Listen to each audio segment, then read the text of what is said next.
Okay, let's just jump right in. We are all living through this massive AI hype cycle, right? Billions of dollars are being poured in, and we keep hearing these promises that it's going to change, well, everything. But here's the thing about these big tech bubbles. They all kind of follow a pattern.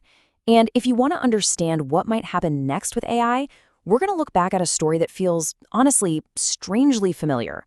The long, super awkward, and in the end, very successful journey of the mobile internet. Oh man, does anybody remember this thing? The Nokia N-Gage. This was supposed to be the future of mobile gaming. Instead, it became this legendary flop, famous for making you look like you were holding a taco to your head every single time you made a call. This beautiful disaster is the perfect symbol for the early days of mobile internet. It was a time of wild ideas, really clumsy execution, and a total misunderstanding of what people actually want. So, let's go back to the early 2000s. Mobile internet was the buzzword, exactly like AI is today. The belief was absolute. A revolution was coming, and we'd all be living our lives through our phones. A digital gold rush was officially on, and every single company was racing to stake its claim. And they really, truly put their money where their mouths were. I mean, between 2000 and 2001, European telecoms spent over $100 billion, and that was just on 3G licenses. It was a staggering bet that super-fast mobile internet was about to take over the world like tomorrow. But here's the punchline to the whole story. They built it, and nobody came. Seriously, the networks were there, all that money had been spent, but customers they weren't interested. The mobile web they were offering was clunky, it was slow, it was expensive.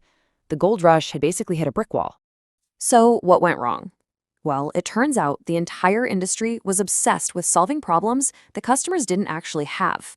They were so focused on their own vision of what the future should be that they completely missed the point of what people wanted.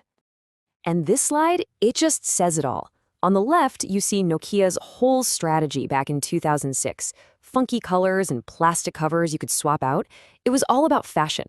But on the right, you have the iPhone.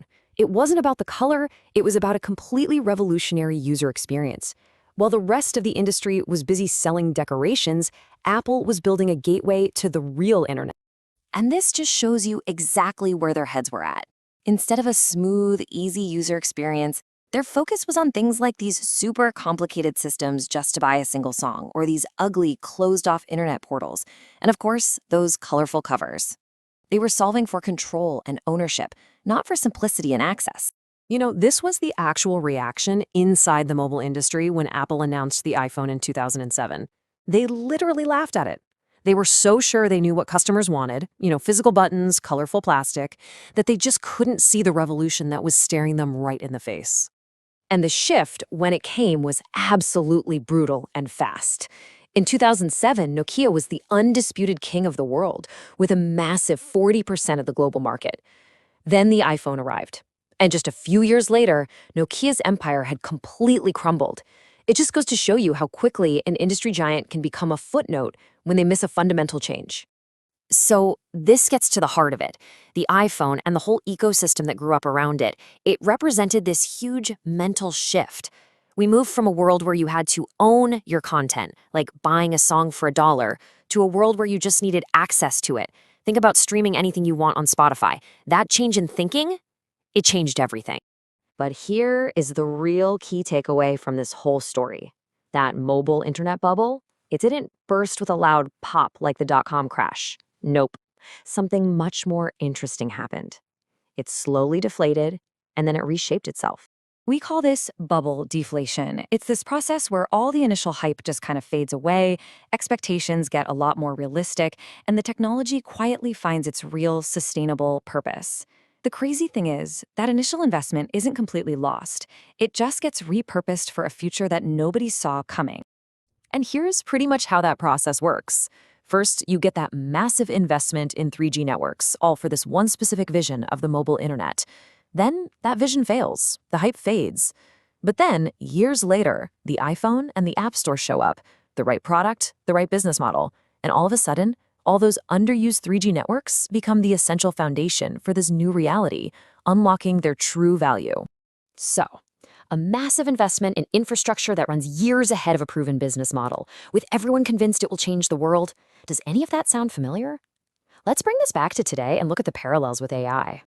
Right now, tech giants are spending over $200 billion a year on AI infrastructure.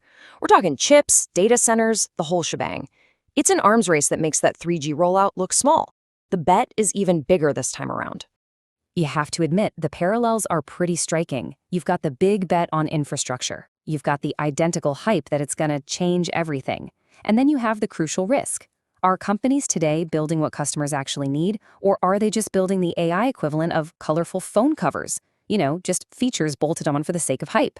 So here's the ultimate lesson from the whole mobile internet saga. The core technology, the networks, the chips, the data centers, eventually, it just becomes a utility, kind of like electricity.